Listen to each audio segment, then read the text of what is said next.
Okay, so you're coming down on all fours and we're going to do our shoulder circles. So what I want you to do is lining up your knee, lined up with your hip, your wrist here lined up with your shoulder. Now we're going to keep this part of your arm nice and stable. So from here, the shoulder is a ball and socket joint, okay? So it's this ball and socket joint, so it's meant to move all the way around, okay? It's meant to go in all directions. Now with what happens is we tend to only move in one way, so it stiffens up. When you do this exercise and you first started doing it, it'll probably feel really, really clunky, but that's okay. It's normal. That's how mine felt when I first started doing this. But the more regularly you do it, it took me about 6 weeks of doing it every day to get the clunkiness to go, all right? So we're just imagining that ball and socket joint and moving all the way around, okay?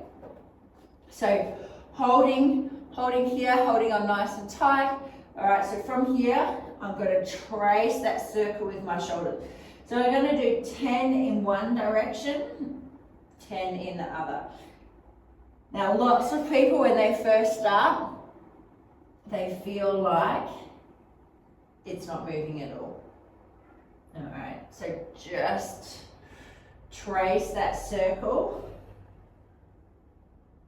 and stick with it. Okay, people feel like their whole upper back's trying to move. It's just stick with it. We've just got to get that shoulder used to moving how it should.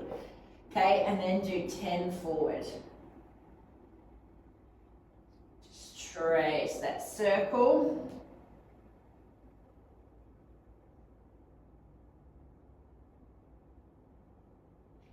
Let the shoulder move in the way it should. Okay, so stick with it. It will feel clunky at first.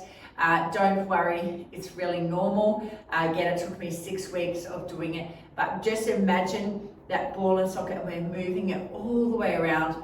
And you know, the more consistent you are, the quicker that you will see results.